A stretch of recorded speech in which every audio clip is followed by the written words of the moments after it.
This is A World on Purpose. A purposeful life is the most important kind and the most valuable kind of life. Every choice that we make makes a difference, for better or worse. I loved walking in a village and seeing the before and after. This is the podcast dedicated to those humans choosing to live larger by working for the greater good. And these are their stories. Stories of hope and of true change that come from living on purpose. What if you were to suddenly say there are no challenges, there are only opportunities? Regardless of where you come from, your financial identity should determine where you end up in life. I'm your host, Alyssa Fisher-Harris, and my hope is that my inspiring guests will take you on an introspective journey that helps you tap into your own pivot to purpose, bringing greater meaning to your life. Welcome to A World on Purpose. INDY RISHI SINGH, Wellbeing engineer, lateral thinker, and self-defined neuroplastician, faced racism and culture shock while being raised by Indian immigrant parents in America. As a child, he had loads of energy, but felt that it was often energy unserved. Growing up as a Sikh, Rishi trained to be both a physical and emotional warrior. These shared experiences fashioned Rishi's pivotal belief that humans have the ability to change neural networks in the brain through growth and reorganization. Listen here as Rishi describes how he is helping individuals accomplish this magnificent feat. Hey everyone, welcome back again to A World on Purpose. I'm your host, as you know, Alyssa Fisher-Harris, and we're going to start the show a little bit differently today. I've got my guest with me, an amazing man who calls himself a lateral thinker and neuroplastician. He's a teacher, a healer, and we're going to start the show with a sound bowl and some music just to get us kicked off before we go into his story. So welcome, INDY RISHI Singh, do your thing. Can I speak with the flute? Am I allowed to? You can do whatever you like.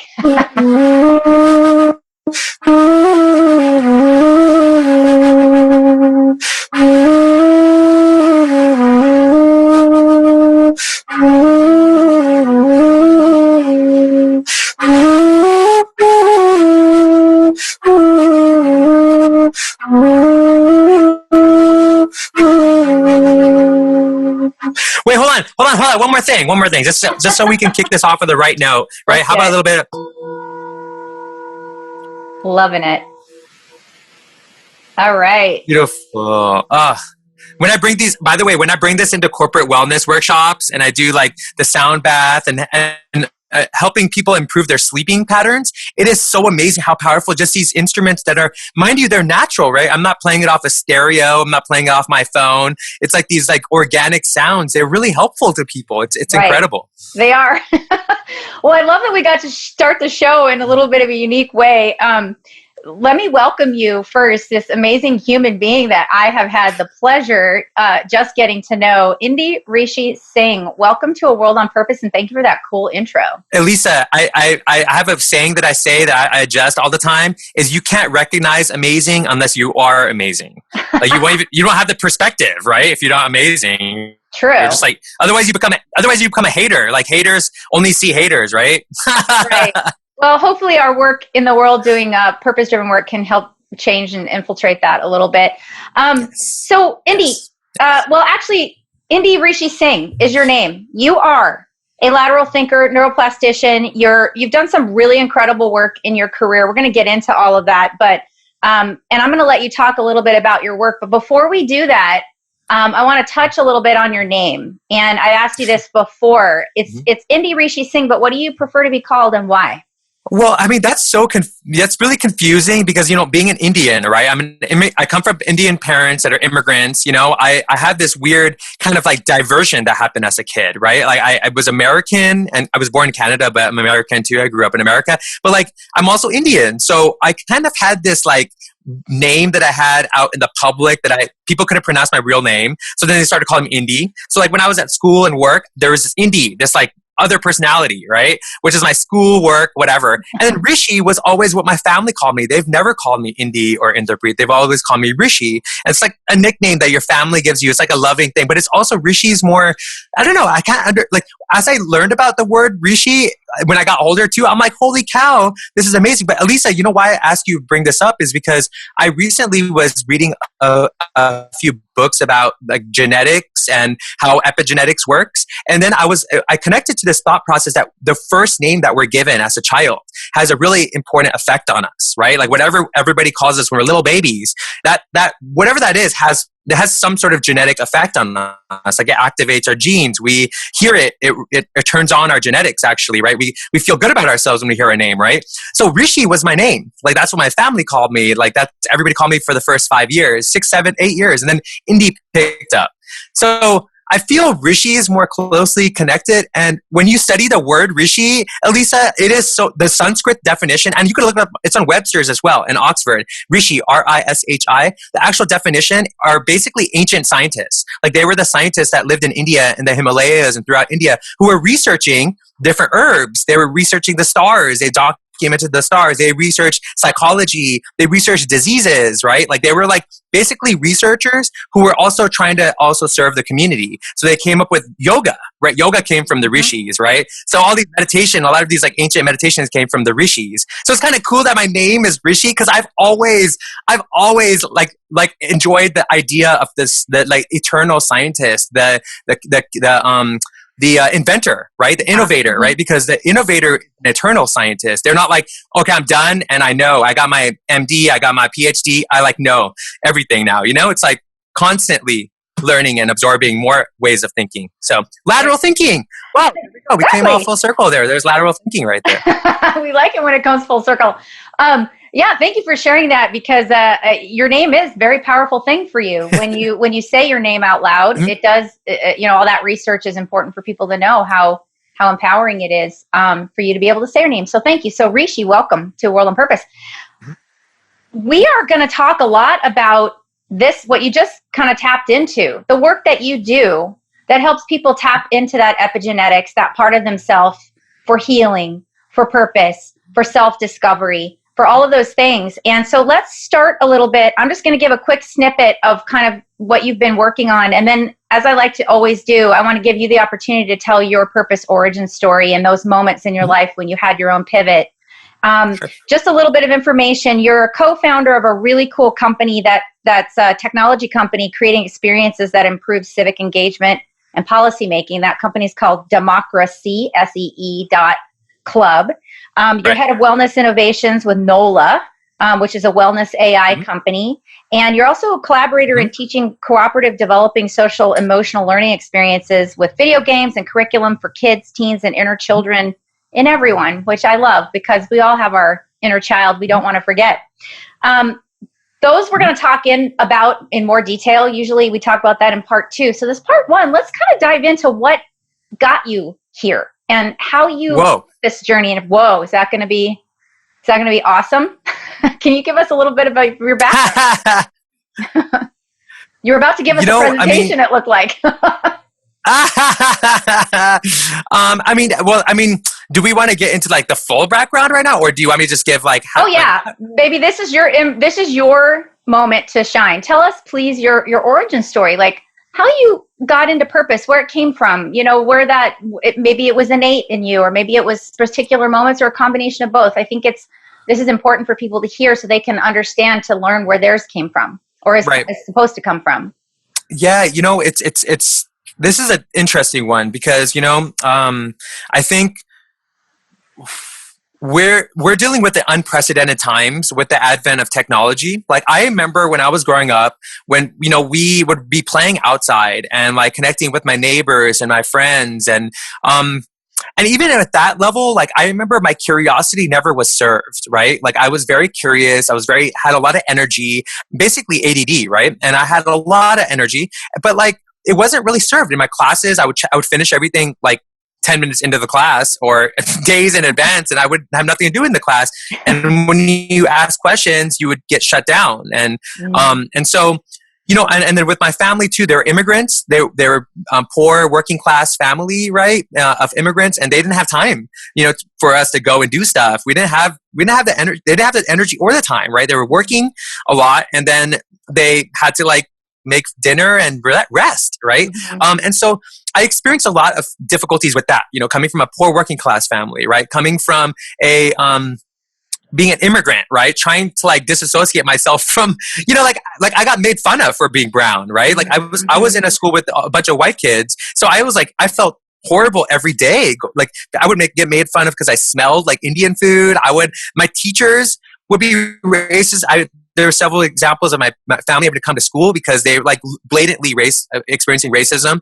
And so, experiencing all those things at the same time, I grew up like loving, like wanting to love and wanting to love better and like love my community and love my country and love the world. I mean, I wanted to love, like that's part of our religion, being a Sikh, coming from a Sikh family. Sikh family is the proper way to Sikh. The Sikhi is the right thing. Sikhi is like a philosophy.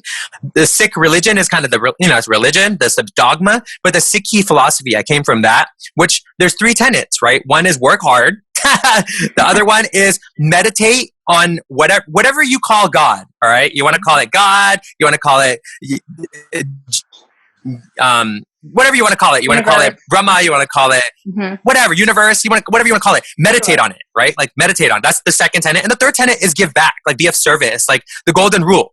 Always be in a place of service where even when you don't have anything, you could still be of service, right? And that's empowering to you, right? So those 3 tenets are how I got raised. And so I always kept showing up in my communities. Even when the community was like demonstrative to me, I would still even show up. And that also built up this resilience of being able to kind of like lean into spaces that are uncomfortable, lean into spaces that, because I was volunteering and being involved in as a kid, that were kind of scary. Or like usually most people are like, well, that's like houseless people there. There's like, like, are you going to go in that neighborhood? Like, whoa, right? But as a kid, I was going into those spaces. So built up a bunch of resiliency. And also, in Sikhi, we learn martial arts. So in our culture, it's really important for us to be physical warriors and emotional warriors. So like throughout my life, it was learning this thing.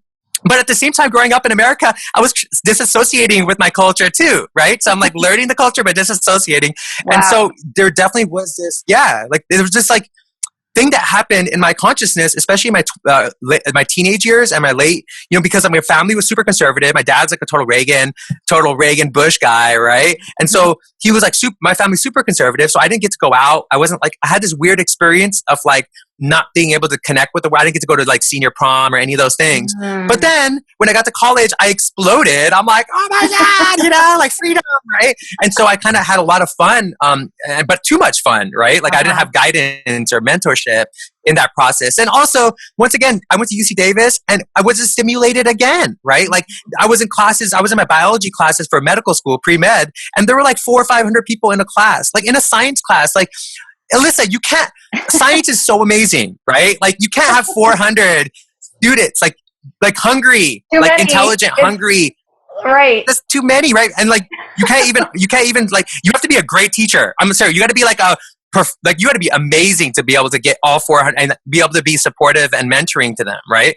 In a space where they need it, right? Science is like, you need a spark. And I think today's problems with science and the over-reliance on science has to do with people kind of like not having the opportunity to ask questions when they're studying science. Like that's not available. We don't learn true science. Even most scientists these days are dogmatic. They're not even practicing. Look, isn't it funny how these days, like if people make you feel bad if you question anything science, vaccine or whatever related, they right away go, I believe in science. You don't? But like, is that funny? That's like dogma. It's like saying you believe in science that's a religion. Right. Like that's religious, right? That's a very interesting way to frame it. I remember you talking about too, let's talk about that a little bit in terms of how it sounds like it was pretty stressful. I remember part of your journey, and you were talking about your purpose was putting yourself under that pressure gun to be a doctor, to be a scientist, and you ended up kind of unfortunately getting into experience of having to take medications and things to help you get through it, and that became an addiction. Can you talk a little bit about that and how that became a trajectory for healing for you? Sure. I mean, that's a big thing because, coming from I don't know if anybody understands or if you know any Indians. I do.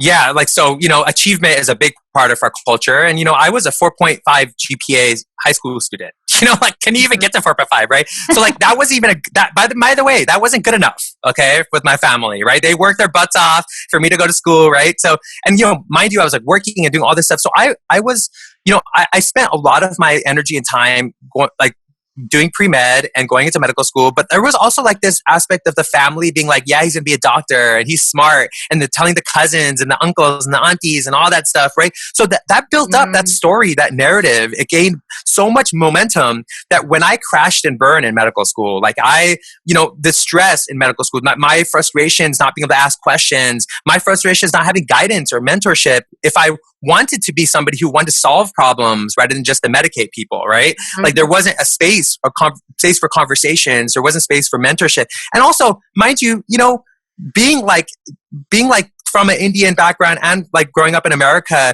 there's a lot of issues with that, right? Like balancing like culture and balancing individualism, right? There's a lot of weird stuff that's going on there. So I was experiencing all of that. And that led to, my dad was an alcoholic. I like picked up addictions in college really easily because that was a way to shut it off, like shut off the questioning, just keep doing what I'm supposed to do, right? And then when I got to medical school, it just got worse, and I even got a chronic illness, Alyssa. The doctors couldn't prescribe. I was in medical school. So I went to like several different doctors and they all said different things. They're like one of them said ulcerative colitis. Another one said IBS, right? Another one said Crohn's disease. And like, this is like, hello. The irony is not lost. Right. And so I really, it got to a point where, everything was kind of like just like snowballing, and my shame, like the shame of like being like, oh my God, if I leave this path, I don't feel good about being in this path. I don't want to be a doctor anymore. I don't want to do this is all like not even helping me, but there was so much shame, and the shame just made it worse, right? And like being Indian, like coming from the background I come from, like I did not want to disappoint my dad was so excited, right? Like of course. And like he still, my dad passed away last year, and that still was a part of our, like, we didn't end up resolving that, right? Like, he still was very distraught and sad that I never finished it, right? And, like, he couldn't even see what else I've done, right? Yeah. He was like, couldn't see it. He still couldn't see it, right? And so, for me, too, it's been kind of challenging in that way that, like, that shame, learning how to reconcile with that shame, I got to say, I had to do a lot of breakdown, like a lot of social, like my ego. I have to like go deep into my shadows. And I still feel it here and there. I still feel like, damn, like really, like I could have done that. Right. And like, so, but at the same time, Alyssa, I must say I have a lot more understanding, a lot more I hold space for people better, right? To understand that we can change directions, right? It's okay sometimes. We need support sometimes to do what we believe in, what we love. And we need more of that maybe. Maybe, Alyssa, this is a radical time. There's a global pandemic. There's a lot of stuff going on. Maybe we can radically start supporting people to do what they love, right? That doesn't mean you like just become an artist and you're painting in the woods. There's things we could do that you love that also support your community. Support, right? So, right. I think that's great.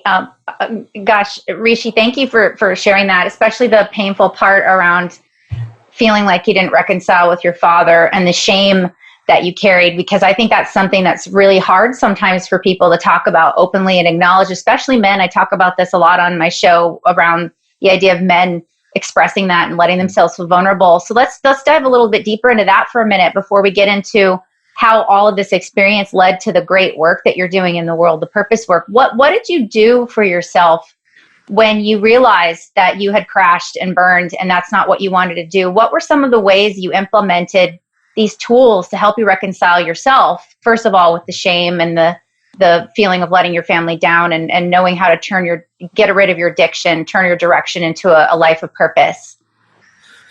Yeah. I mean, I have to say really big kudos to my mom. I have a saint for a mother. And I'm really grateful and fortunate. Like, I don't know, if I do anything in this world amazing, it's going to be because of my mom. It's like, I got to give it to my mom. She's a number one props.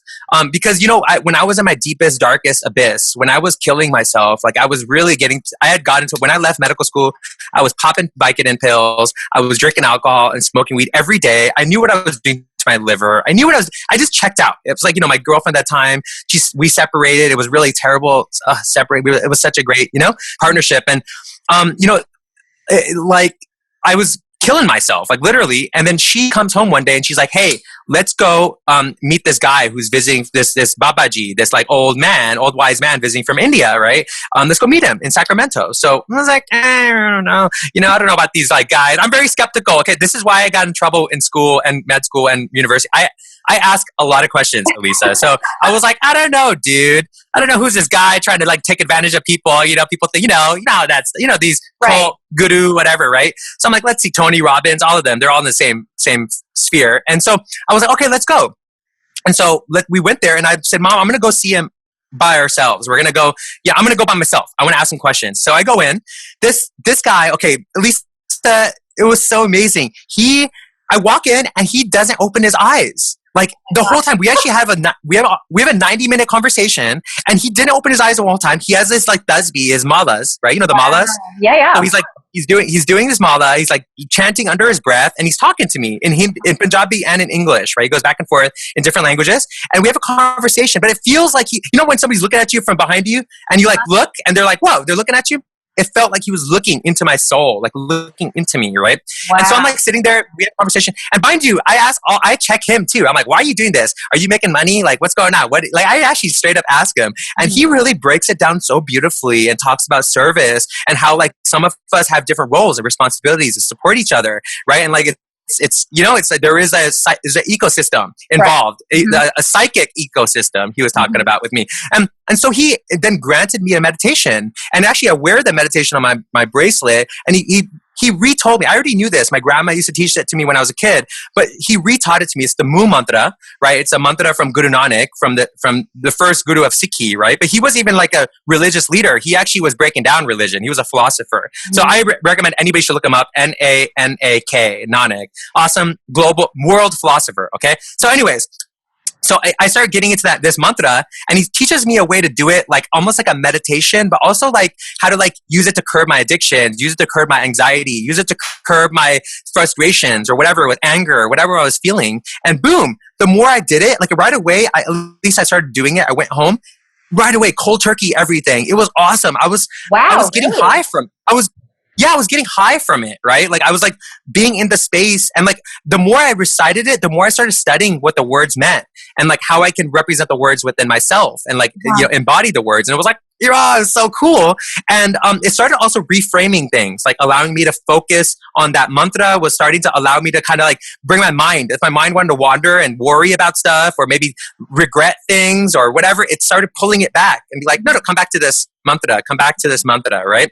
And so I started doing it, and right away I benefited. And then I can't even explain it. At least that kind of opened the door for me to dive into more types of meditation, more types of like even understanding food. And after that, I got a scholarship to go to an Ayurvedic school because I started posting things online on Facebook about like the benefits of herbs and the benefits of all these things. So I was doing them, I was studying them autodidactically and doing it. Then Ayurveda school gave me a scholarship, and then I went there for 4 years. Wow, then I went to India. That journey has just led me down this road, Elisa, just to be a student, a scientist in the realms of beyond the Western medical, construct, right? To be like, hey, there's all these other research that the world has done. The Chinese people have done, the Indians have done, Native Americans. There's so much research about the body, the mind, the spirit, right? How can we just ignore it? Like, that's the thing I couldn't understand in medical school. Like, how do we ignore knowledge, right? Can't. Wow. That's such a cool story. I always love hearing people's experiences with stuff like that, because there's a place in the world for conventional, healing and practices, but there's also a place for unconventional or I like to call complementary, not something that's adversarial, or even the word alternative, which we've seen a lot of shifts, now medicine's more integrated, right? In many ways. I think that's a great place for us to wrap part one, because all of that is what has gotten you now into this space of being this incredible teacher, person who's doing this great work with other people. You've worked with police departments, you've worked with communities. We're going to talk about that in part two, because it's really important what you've been able to do with those epiphanies of yours and those realizations and that retraining of yourself. And thank you so much for sharing all of that background. I think it's just really special to know. So before we wrap part one, please tell people where they can find you so that they will be able to find you. I mean, I think right now the best place is to find me on LinkedIn, because I share a lot of stuff on LinkedIn. So INDY RISHI SINGH on LinkedIn. And, more than finding me, I just would love for people to dive into, what we're doing with democracy, what we're doing with Cosmic Labyrinth. I mean, there's so many things that I'm doing that like can benefit a variety of people depending on what you need. Like if your kids need support, I'm working on that. If there's stuff, if you want to invest in a well-being artificial intelligence, we got NOLA, right? So whatever you want. If you want to get involved with politics and getting your civic engagement, helping your community, democracy.club. So there's so many ways that you can get involved. I just want people to connect with me the way that they feel they can be empowered, right? So that's ideal for me. But Great. That's super. And also, just so you guys all know, as usual, you can find everything about Rishi, actually. We're going to call him Rishi. See, you should have told me that when we first connected, because you didn't correct me before. So Rishi, we're gonna wrap part 1 of part 2, but everyone can find all of his information on worldonpurpose.com as well as his LinkedIn. He's got really, really cool stuff that he's doing, and I can't wait to jump into it in part 2. So everyone, thank you for tuning into part 1. We're gonna jump over into part 2. I'm your host, Alyssa Fisher-Harris, and we will see you there.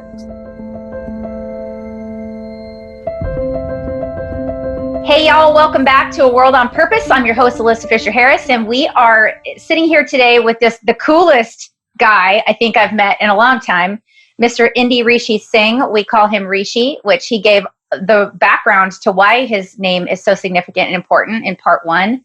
We talked about all of his origin story, being an Indian immigrant in the United States, his incredible work working on himself, pulling himself out of the abyss of kind of a dark place when he was in medical school, and all of that leading him into all this amazing work that he's doing right now as a healer, as an engager, as a teacher, as an educator, as a technologist. So INDY RISHI SINGH, we call you Rishi. Welcome back to A World on Purpose. Awesome. We're back. We started the show, before we go into all the cool work you do, because you were talking about these gurus and these healers, we started the show off in the first segment with a very cool flute song of yours and sound bowl. You had a really neat story about the flute. When I first talked to you, you were carrying that flute and you told me about it. And I'd like you to share that with everyone, because I thought it was really special. Yeah, I mean, I didn't play instruments growing up. I couldn't do it. I tried different instruments, even when I was in college, it didn't work, for whatever reason. I could dance, I could move with music, but I couldn't, I can't, I'm Indian, I could do my dance and, my favorite next to salsa, that kind of dancing. We'll have to do some, maybe we'll do a World on Purpose dance edition. Oh, perfect. With the mood drugs. Yeah. So yeah, what ended up happening was, I didn't play any instruments. And, while I was, on a part of my, another leg of another chapter of my life where I was living in Manhattan in New York, I had begun dating somebody who was really into past life regressions and hypnotherapy, and she was really into Dr. Brian Weiss, who has kind of dove into like using these past life regressions as therapy, like whether they're real or not, like just using it as a form of therapy with people. So she was really into that, and I was kind of like, I'm skeptical. Once again, Lisa, I'm skeptical. You would never guess. Skepticism. You would never guess, but I'm a really skeptical person. Okay, I really am, right? And so I doubt myself, okay? Like if you doubt... You're a self-skeptic. That's not good. At first I doubt myself, then I doubt everything. That's hilarious. But what happened was, she was really into it. Her father had there was some connection with a hypnotherapist out in Maryland, and she was like out in the woods in the middle of nowhere, and she like made this connection. We drove down there and we like experimented, right? And she had an awesome experience. The lady asked me, she's like, hey, do you want to go to the gray zone, or do you want to like go back to a past life and see her, in another past life? And I'm like, gray zone? Let's go to gray zone. By the way, my girlfriend at that time did not appreciate that. She's like, what, you don't want to see me? Oh my gosh, that's hilarious. I was like, no, I'm happy. I'm like chilling right now. I don't need to know if we've connected in the past life. But, I understand. Everybody's got their whole thing. So we go to the gray zone. And in this gray zone, I kind of like, there was a really interesting experience where, I was like, I kind of was connected with a mentor, like a little teacher who was maybe that was in my imagination, or maybe I constructed it. Maybe it was real. I don't know. And the gray zone is the place you go before you're born. right? It's like the place after you die and you're born, you hang out there. It's your like hangout zone before, you know, you move. That's like the hypothesis on it, right? The theory. And so that being said, in that space, I was like, why am I in this life? What's going on? What's going on? What do I got to do? And this mentor, teacher, whatever, he was really funny, by the way. He's kind of like George Carlin meets like Robin Williams meets like a musician, right? Like he could have been like Prince or something, right? And he kind of like breaks down to me that like, hey, you got to play music. Like it's going to really, you know, it's going to change things for you. Like if you just play music, it'll, you know, just watch, it'll change. And I'm like, what? Okay, whatever, dude. And so we go back to New York. I don't tell anybody about my experience. I'm very like that. I don't tell everybody what my experience is. I tell them I do stuff, but this is kind of like, I'm like, hey, like this is, I'm going to go back, and I go back and like, whoa, like within a few days, I get a call from a classical musician, a world famous classical musician. And he's like, hey, meet me in the meatpacking, right? And I'm like, what? And I go to the meatpacking, and he gets off of his, it's like a scene from a movie, okay? Meatpacking, you know, right? Meatpacking is very interesting. I do. I've been there. Right. And so he gets off of his motorcycle, like a really cool, like ninja motorcycle, gets off of it. He has like a like one of those like things, the architecture kind of things, right? The papers have the big, and he pulls out a flute, and he goes, "This is yours." And I'm like, "What are you talking about?" He's like, "I don't know. I just had to give it. You know, something told me I need to give it to you." Wow, Alyssa, come on, dude. And I'm like, how did he find you? No, wait, I had hosted him at the time I was a co-founder of a studio in Midtown, like an art music. It was basically a creative monastery where we would host events. And so he had come and performed at our place before. But like, you know, I didn't talk to him like regularly or anything, right? And he just like gives me this flute. And I start playing, Elisa, and it changes like my life. Like, you know, and one of my teachers who I got says, you carry this flute everywhere you go. So now I take it on the airplane. I take it with me in the subways. I take it with me when I'm on walks. I go on walks, right? Just to play the flute right? You had it with you when we talked the first time you were on your walk. Sure. I don't look at my phone. I probably look at my phone 10% as much as everybody else because I play the flute instead of looking at my phone, right? So, and so that being said, you know, I like, it really changed my life. I mean, vibration became a part of my life, like understanding vibration, understanding that even the vibrations around us, like the sounds, like that, the cars, whatever, they're all affecting us, right? And like, there's also positive, I guess more harmonious sounds and more disharmonious sounds, right? And actually science, Elisa, is proving it now, right? With like sound healing is being proved, but like not just that, we also are starting to find out that like sound affects cognitive ability, right? So like literally affects children and their ability to learn. So if there's like constant train sounds or constant like sounds of cars, that literally affects their ability to retain information, right? So these are factual things now rather coming out. So what about the opposite side of it? So, you know, I really started learning about the bowls, studying in India and the Himalayas. I like got to play around with bowls while I was up there in the caves. At least so I'm like, I started like experiencing the complete opposite extreme of sounds and how potent they are and also healing us, right? So sometimes during these sound experiences, I've kind of like been able to subconsciously go into places where I was shameful or angry or like resentful and be able to deconstruct them and actually look at them and sit with them and then move through them to a place where I feel like, I feel good. I feel light. People are like, how do you have so much energy? How do you like blah, blah, blah? I'm like, hello guys. Like if you take care of your body and your mind and your spirit, you have infinite amounts of energy. Like it's, you know, you have to take care of them. You have to rest well. You have to eat well. You have to meditate well. You have to have good relationships, right? Where you're nurtured, right? Where it's not extractive, but it's nourishing. So.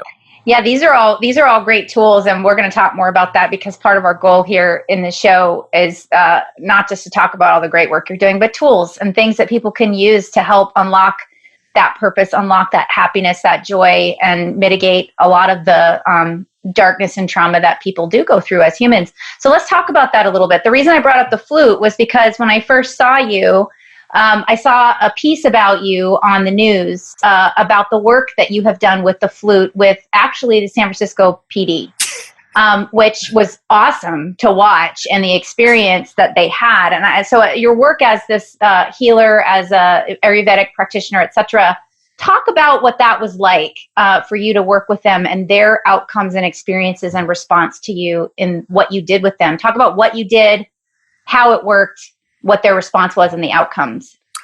Yeah, I mean, first of all, you know, that what sparked that was a lot of the violence experienced by, you know, marginalized communities, right? You know, and I'm in one of them. You know, my I don't know if anybody knows, but you know, Sikh people get targeted a lot, right? And we, especially after 9/11, and you know, there's military veterans who have killed and shot Sikhs on American soil. Like dozens of Sikhs, right, and killed them in our own country, right? And like that being said, there's something going on. I started like looking into it and like diving in and being like, why? Why is this happening, right? Like, why are the people who are guardians hurting us? Like they're our guardians, right? Like, so how in the world is it getting to that point? And as I started studying it, getting into it, the more I did, the more I realized, whoa, they're actually not well. Like they're actually physically and mentally unwell. Right? Like across the board, they don't really get training in social emotional intelligence, despite the fact they have to work with people when they're at extremes, right? When they're like hysterical or angry.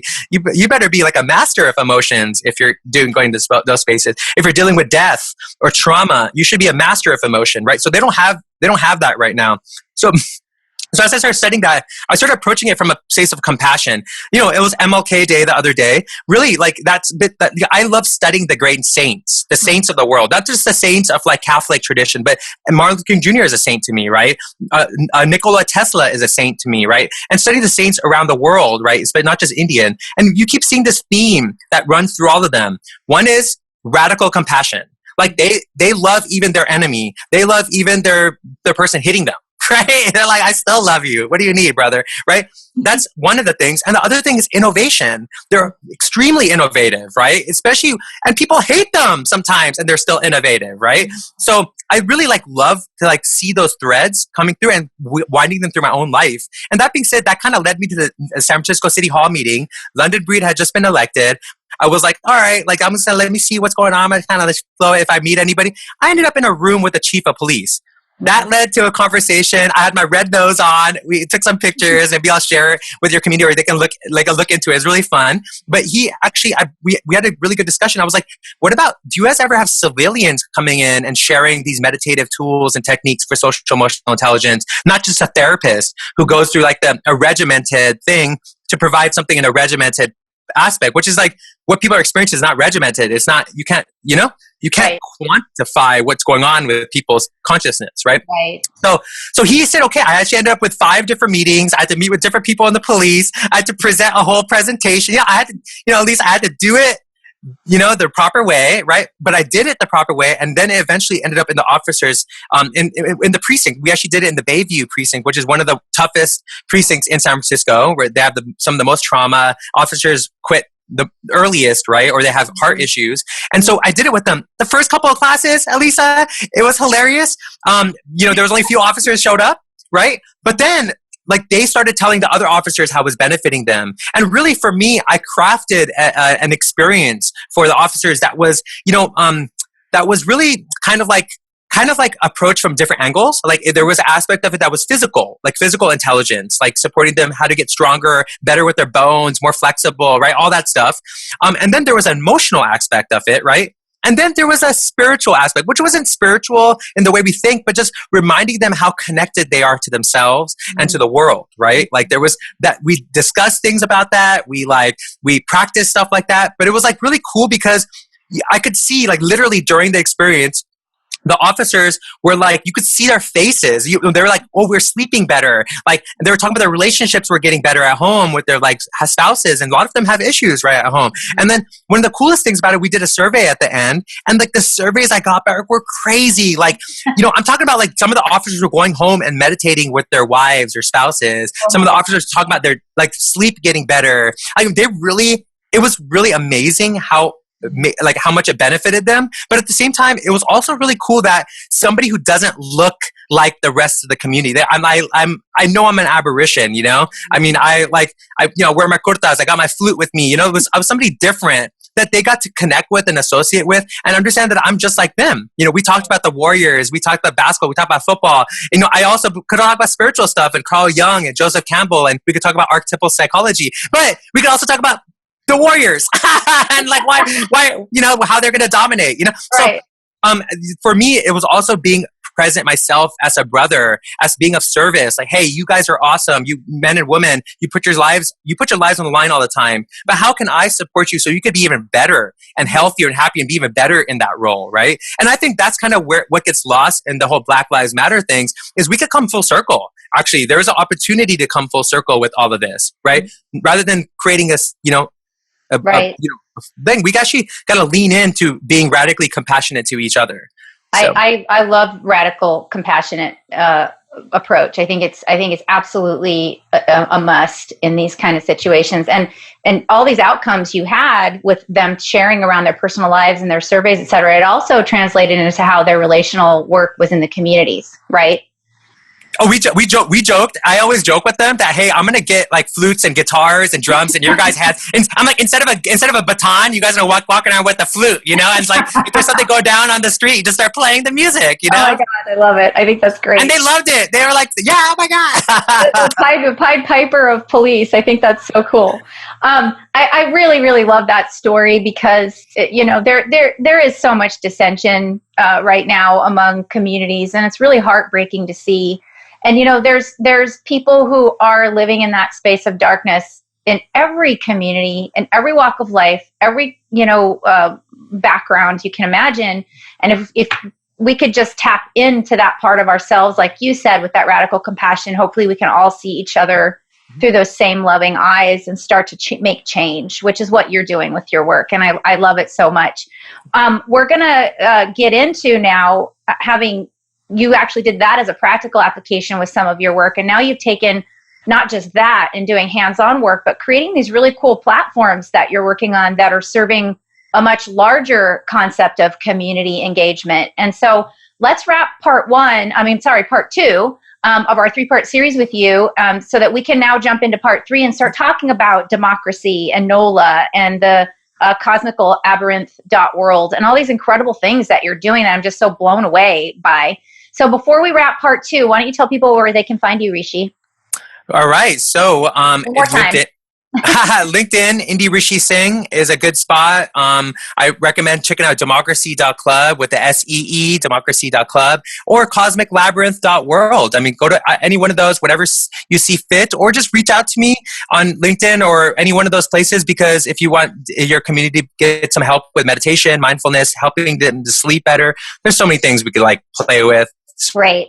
Yeah, and Rishi's information will also be on worldonpurpose.com, and his work is also very, very important in the corporate wellness space, which we're going to talk about in part 3.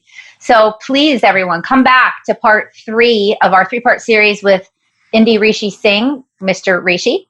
And we're super excited. If you're watching this on YouTube instead of listening to it, you're going to absolutely trip out because he's got the coolest meditative background I've ever seen. I can't stop focusing on it. It makes me just want to lay on the floor and do my own meditation. So I love it. So we'll have to go check that out. I'm your host, Alyssa Fisher Harris. Thank you for tuning in to part 2. Come back for part 3, and we will see you there. Hey, everyone. Welcome back to World on Purpose. Good day, good afternoon, good morning, wherever you are in the world. I'm your host, Alyssa Fisher Harris, and we're here in our 3-part series with INDY RISHI SINGH, lateral thinker, neuroplastician, inventor, guru, healthy living expert, wellness, Ayurvedic practitioner, so many amazing things that this man has done. We talked in part 1 and 2 about his background, very, very cool background. Please go back and listen to that. His life as a Sikh, as an Indian immigrant, or a Sikh rather, as the appropriate pronunciation. And the work he did as an Ayurvedic practitioner, spiritual teacher with the San Francisco PD, and all these really great things. We're going to talk now about some cool platforms. He's taken his work, partnered with some groups, turned it into a technological platforms where hopefully the opportunity is that a greater, larger portion of the world can be reached through these platforms. So, Rishi, welcome back to A World on Purpose for part 3. Yeah, thank you so much for creating this community in this space. Oh my God, I gotta honor you. Like this, you're just doing amazing stuff, and you have your own journey and story. And I can't wait to hear that when you publish that. Thank you. Yeah, I probably did a big miss not sharing my story first, just because my idea was to really shine a spotlight on incredible individuals like you. So that is definitely in the works, and I will look forward to sharing that. Thank you for the call out. That's really sweet. My hope is through A World on Purpose that we do create this community of people living in a world on purpose. It's not in a random way. It's with intention for doing something for the greater good, larger than yourself. And you are an example of that. You're doing just the most awesome things. through your own journey of, they talk dark night of the soul, the tower moment, whatever anyone wants to call it. We're going to talk now about a couple of the platforms that you've taken all of your great work and partnered with people on. And the first one I want to talk about, you're a co-founder of something called Democracy, which is democrasee.club. That is a community engagement platform. And I want you to talk about what it is and why that is important for people to know about and to be and get involved in. Yeah, I mean, really, what we're doing with it is creating a filter for our local government, our local politics, local government, a filter for it. You know, like imagine there's like sexy filters on Instagram and, you know, Snapchat and all these things. Really, we want to like solve this problem of like, number one, why don't young people vote? And why aren't they involved in local civic engagement, like young people, young adults, young voting adults, and also like Gen Z, Gen X, why millennials, like why are they so disconnected and disassociated with that? How do we activate them? How do we get them involved in local civic engagement, especially because they oftentimes are more understanding of technology and maybe other ideas and perspectives that maybe older folks don't have the levity, or they've never had the space to, you know, access those things because of internet, right? A lack of connection to internet. That being said, we've gamified it. So we're like basically create a neighborhood program that gamifies improving your neighborhood, right? And literally we created a whole system of citizen coins to actually give people value for being active. It's kind of like World of Warcraft or RPG game, but at being a citizen. So you get to literally play a game to improve your community. But we also have created this really awesome, we have a couple of the co-founders are programmers, and we've been really kind of ardent about creating some cool technology that helps citizens create policy. So like instead of you having to like go to a corporation to hire a lawyer, and, you know, mostly corporations are able to write laws, right? We're actually creating a way for citizens to do it, but to do it while they also earn value, right? So they can earn citizen coins. They can actually get involved in projects in their community that will significantly improve their community. And on top of all of that, like also empower them with badges. People show up in different ways, Elisa, right? Some people are quiet. Some people are loud. Some people like to do research. Some people like to like organize things, right? So we really create an ecosystem that is like a video game where people earn different ways of showing up, right? So they earn different archetypes and badges so that they can be empowered to show up the way they want. If they want to be a guardian on the platform, like it's really kind of cool. When we've had a lot of think tanks. We've interviewed political scientists, economists, people from Reddit, people from different even social media platforms to really make sure that the ethics is in line, the morality, the vision, like understanding that if this gets big, how do we make sure that has integrity? How do we make sure that this doesn't become another space where people yell and get angry at each other? But more, it's about conversations that are supportive. How do we use positive psychology, right, to do it? And which is video games do really well, right? So that's kind of why this is like a video game that incentivizes civic engagement, right? So. Oh, it's great. Well, and there are a lot of reports right now around young people especially with the pandemic, you know, being locked in and not having social capabilities with their friends. I read an article where they're turning more to violent video games, which is just perpetuating the problem, you know, that. So this sounds like it's some way to insert the positive of gamification. Sure. And also, you know, what you're talking about, you know, we are dealing with a mental health crisis pandemic right now. Nobody's talking about it the same way because it's a hidden crisis, a hidden pandemic. But, you know, even when you're involved in your local, we're not talking about the national level, right? When you're involved in local civic engagement, it improves your mental health. That's like right. when you know that you're helping to build gardens in your community, or you're helping out the senior citizens, or you're helping out the houseless folk, you feel like it helps your mental health. So that's absolutely right. And that's exactly what we want to talk about here, which is, you know, all these amazing people doing these amazing things. It isn't necessarily always about thinking that you have to have some giant dream of building a huge company that's planting 1,000 trees or 1 billion trees or whatever. It can come down to one act of purposeful engagement that brings greater meaning to your life, right?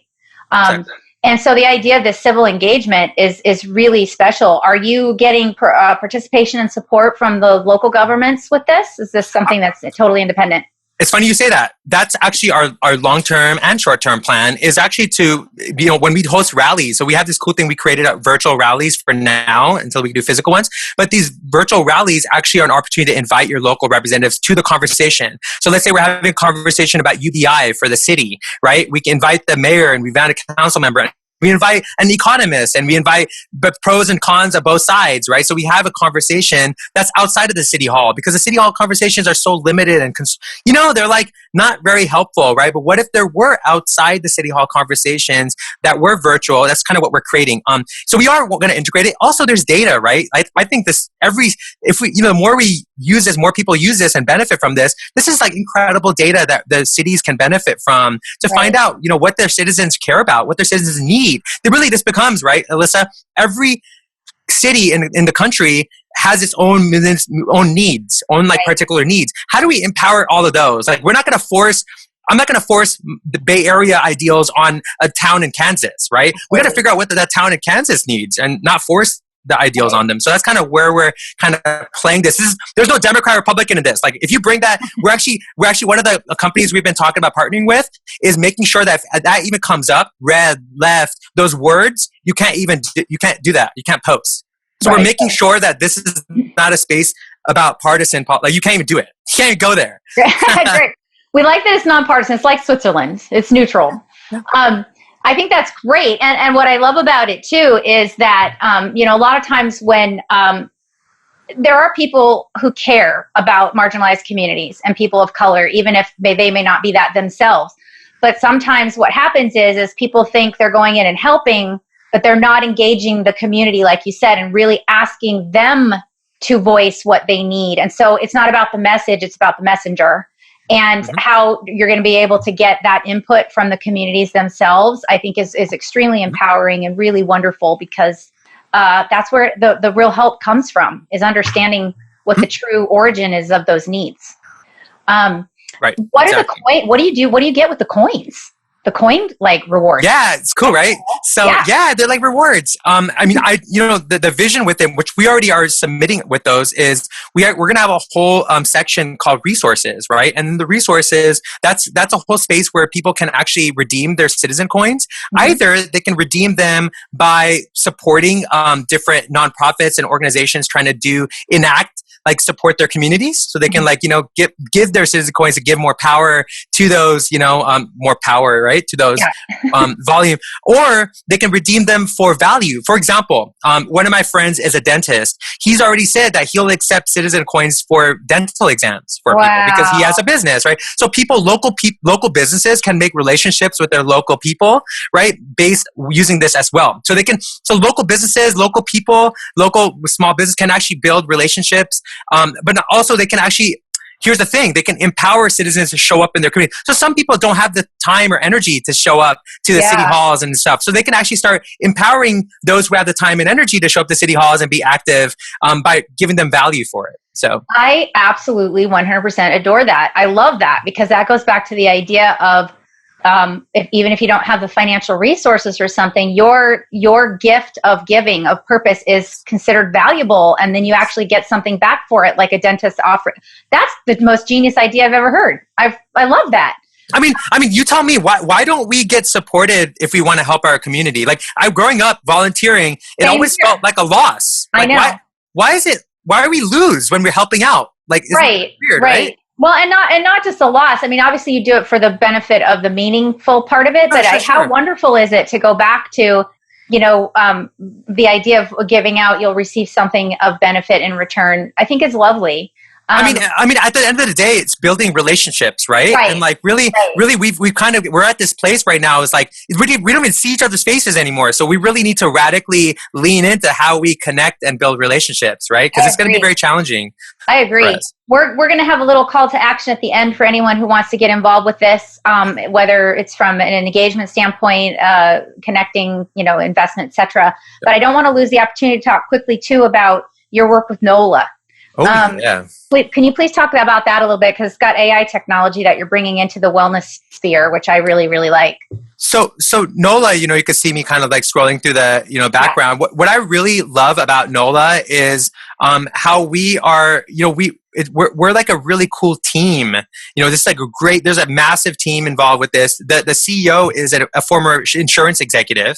So, for like 30 years. So he has a lot of experience here, British and American insurance, right? Medical insurance, right? So, so we have our approach to this is, how do we actually approach it from the insurance aspect, right? How do we reward people who cost the system the most, right? So like the bottom 20% of the income bracket of the country actually costs 80% of our medical costs, right? So that's crazy, right? But like you look at like Headspace and all these different things, they're never going to get on those apps, right? They're never, like, most of those people are not going to. So we're making an AI, a Wellbeing AI that's help addressing that community, right? And also the community that's like not tech savvy, the community, the old elderly. Right now, we're like actually have some pilot programs going on with senior centers and senior communities, right?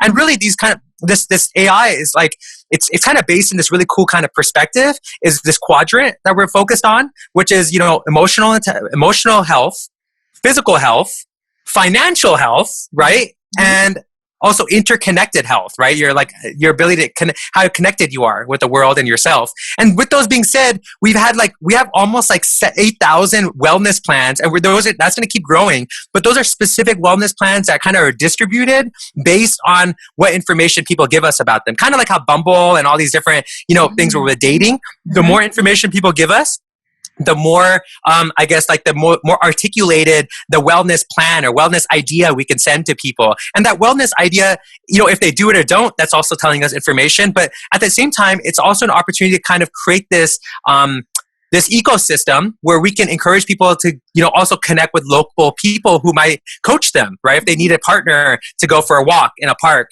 right? Or if it's something, and mind you, by the way, what's cool about NOLA is we really also focused on like talking to people where they're at. So like our system is going to be changing how it talks to people based on where they're at. Like, are they in Texas or are they in New York? Or are they like a high income? Is it a high income person? Is it low income? I mean, even just like how people speak, we're going to kind of like start to articulate things to them. And as this grows, it's going to be like that. It's going to be more speaking to people where they're at and not like trying to get somebody who's never meditated before to meditate for 10 minutes, right? Like we're going to start more simple with them, right? And somebody is a master meditator.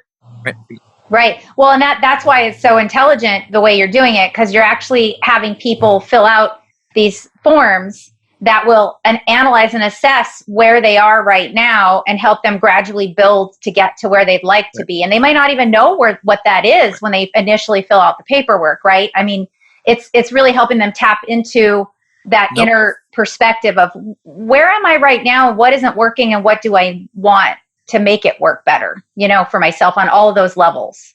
Correct? Right. Yeah. And, it's that, including also, I forgot to tell you that the DNA. The DNA is that we are flipping it. We want to help. We want to encourage people. Maybe I'm cutting out right now. Nope, you're good. Uh-oh. I could... All right. So, we really want to encourage healthiness through happiness, right? So like we're coming at it from a different perspective. Instead of, one of the ladies on our board of advisors, she actually has written a lot of books about happiness and joyfulness, right? And how that's important for our health. So that's kind of our DNA is like approaching healthiness by encouraging acts of happiness, right? And then getting into a place of healthiness. Right now, all the healthy, even like right now, like all the apps and stuff that are coming out from medical stuff is like the opposite, right? It's like encouraging people to be healthy, right? And it doesn't focus on the happy aspect. So no, I love it. I think that's really smart. And there's so much out there right now for people to try to do for wellness, but I think it's hard for them to navigate because they don't really know, they don't have a plan necessarily. You can do all these DNA tests and all these different things, and then they just give you the results, but don't give you an action plan. And and it's nice to know that these algorithms, these AI algorithms, can take your information and give you back something that is meaningful to you towards your wellness endeavors. I love that. I love that. Let's talk quickly about, because I want to really ask you some pointed questions around how people can navigate some of these dark moments, these challenges and things in their purpose. But I just wanted you to talk quickly about cosmiclabyrinth.world because it involves children. And I think right now children need so much support. Yeah, I mean, I'm kind of sharing this right now, but we've hosted throughout this pandemic. We've hosted panels. We've hosted play shops. We've had kids teach play shops. Right here you can see Trinity taught a rock painting class, and she's 10 years old. We really have created this kind of ecosystem where we have events and stuff that will help with social emotional learning, but also kind of integrating some of these more mystical, cosmic things, right? Those things like astrology, those things like meditation, right? So we kind of brought all these different things to kids. But really, what's happening with this more and more, we recently did a parent survey, and we got over 100 surveys from parents, and we found out that schools are failing, right? And schools are not supporting kids, they're not supporting the parents, and if anybody is asking for help, it's not happening because they're just not prepared for this. So really what we're noticing with this is we really need to lean into this. So we're developing a video game that's kind of playing around with social emotional intelligence, but also making it like Harry Potter, like that kind of, with also learning ways to build resilience. Also what we're doing with this is doing a lot of kind of cultural intelligence, bringing cultural intelligence to kids, right? Bringing dynamic learning to them. We're kind of like the Mr. Rogers of the 21st century. but we're not just one person right now. We're like a group of educators who actually have a background in education in different degrees, right? As you know, I'm pulling up Brachi here. She's has a master's in education, has worked with Waldorf for years. Mick works with UCLA, and they do art and science projects with marginalized communities, right? So we have this amazing team as well, and it keeps growing. So it's kind of cool because we're also building a community of educators that are not your traditional educators. We're the educators that never get respected, right? We don't get honored in most school systems. I'll tell you, that's why otherwise I would be an official educator, but I'm more of an education hacker, because when you start to teach in the system, you can't teach. You're overwhelmed, you're overworked, you're not supported. And then also on top of all that, the kids don't learn that way. We can't teach them in 1 hour increments, 1 hour math. That's not how people learn, right? We have to change that. So we are creating the evolution of education. But at the same time, we're really adamant and really passionate about making sure we teach cultural intelligence, because this is a time when people need to start being okay and comfortable with other cultures, expanding their perspectives, right? All that. So that's right. And getting kids started early to have that sensitivity and sensibility, I think it's just brilliant. And I love that it's kind of like this group of humans that are sort of the staff from Harry Potter, led by the Dumbledore. What do you call him, the Mr. Rogers of the 21st century? Maybe actually, you know what? I feel we're more like the Star Trek of Harry Potter. It's Harry Potter turned into Star Trek. I think that's so cool. I love that. Okay, so those are all really great platforms. I encourage everyone to please go check those out and see if you can get involved in them and how we can support you in this. We will be doing at some point here, engaging one of my partners with a platform called causes.com. He by founder Bart Myers, he will be helping us do calls to action of the week. Amazing. And so we're going to be doing some calls to action of the week around your platforms and other past guests and former guests. So it'll be very exciting to get people truly mobilized to action around these platforms. Very cool. Before we go, and to me, there's just never long enough. These are never long enough. I want to have more of you. I would really like to ask, part of my hope through this show is that we all impart some wisdom and some knowledge around what it means to be pursuing a life of purpose and how that's meaningful to you. And when things get hard, when things get dark, and you've expressed that in the show. What could you impart to people are some of the challenges that you had when you really knew that this is what you wanted to do? You talked a little bit about your past challenges, but when you knew you wanted to pursue a life of purpose and it felt like sometimes just giving up, this isn't going to happen. What did you do to keep on that track and know that you needed to do the right things? And what are a few tips or tools you could share with people that are kind of scared maybe to step into their purpose? Yeah, I mean, wow, that's a super loaded question. If I were to simplify it and really, really simplify it, I would start with some sort of like self-talk. like some sort of self-discussion with yourself, maybe going for a walk, finding a local park nearby, going for a walk, listening to some classical music, non-worded music, right? Like not with words, some like nice soft music, classical, Indian music is good, classical music in general is good, jazz if you're feeling it, right? Or you could just listen to the birds, okay, or whatever, right? Just make sure it's natural sounds and feels good, right? And then on this self-talk, just start to talk to yourself about like, if you are an instrument, right? If you are a physical instrument, if you believe in God, or if you believe in the universe, or you believe in just the nature of like being a human being and like what it means to be a human being, what's our role in nature, what's our role in this existence, right? Just existentially thinking about, if you're an instrument, first of all, how do you tune yourself to be an instrument? Like, are you attuned? Are you healthy? Do you feel good? Then you have to approach that, right? Take care of your mental, physical, spiritual health, whatever it is, so you can tune yourself as an instrument. But then once you are an instrument and you're showing up in the world as an instrument, how are you showing up? What are you doing? What's your instrument doing?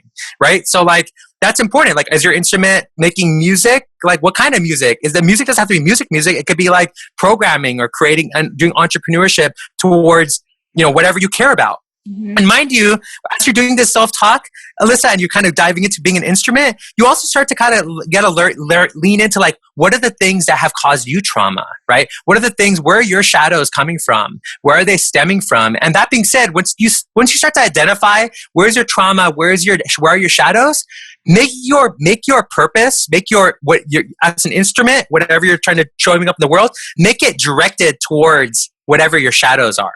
Make it directed towards whatever wherever your trauma is. Like, dive into your trauma. Don't move away from it, but actually move into it. But tune yourself as an instrument first, so that when you go into that trauma, when you go into those spaces, when you start to show up in the community in those spaces, you have built up a resilience because you are tuned, right? So that's what I would say. And you can keep walking in the woods and keep doing that over and over again until you get tuned. The woods will tune you. Take some mushrooms, go in the woods. That'll tune you even more. I guarantee you. Some magic mushrooms. There you go. That's one way to do it for sure. Well, I think that's great because I like how you actually changed and pivoted the idea of self-talk, because a lot of times self-talk is negative self-talk. So you turned it into being a positive self-talk and thinking about yourself as an instrument, as a metaphor, which I just think is so beautiful. Thank you so much for sharing that. Rishi, INDY Rishi Singh, aka Rishi. Yes. It has been my joy, my honor, my pleasure to have you on my little show here, World on Purpose. Thank you so much for the time today and for all the incredible information you've given to people to help them find, live, and pivot to their purpose if they haven't, or even enhance their purpose if they're already on that. I really thank you for being here. Thank you so much. And let's keep rocking and rolling. We're here. Let's do it. Let's make music together, okay? Let's do it. And one more time, tell people where they can find you. INDY Rishi Singh at LinkedIn, or go to democracy.club with the SEE.club, or cosmiclabyrinth.world. Woo! Woo!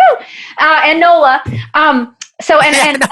Rishi's information will also be on the World on Purpose website. Thank you so much, everyone, for tuning in. I hope you're enjoying the show and getting some really inspiring and inspirational information that's helping you find your own path to purpose or continue on your path to purpose. There's going to be a lot more cool stuff coming, so please keep watching. More people like INDY, Rishi, and myself at some point. And we love you. Thank you for tuning in. I'm your host, Alyssa Fisher Harris. Have a wonderful, beautiful, purpose-driven day. Thank you for taking this journey into a world on purpose with our incredible guests. To learn more about our amazing guests and their inspiring purpose-driven work, please go to aworldonpurpose.com. Don't forget to look at our call to action of the week to mobilize your desire for purpose into action. A World on Purpose can be found on Apple Podcasts and all the major podcast platforms, and the video version can be found on YouTube. If what you heard today inspires you, please write a review and like and share on the platform of your choice. We'd love to also hear from you and learn your pivot to purpose and the meaningful work that you do that lifts humanity. Send your stories to info@aworldonpurpose.com. I'd like to thank our World on Purpose team for making this show a reality. Once again, I'm your host, Alyssa Fisher Harris. Thank you for tuning in to A World on Purpose. I look forward to seeing you soon.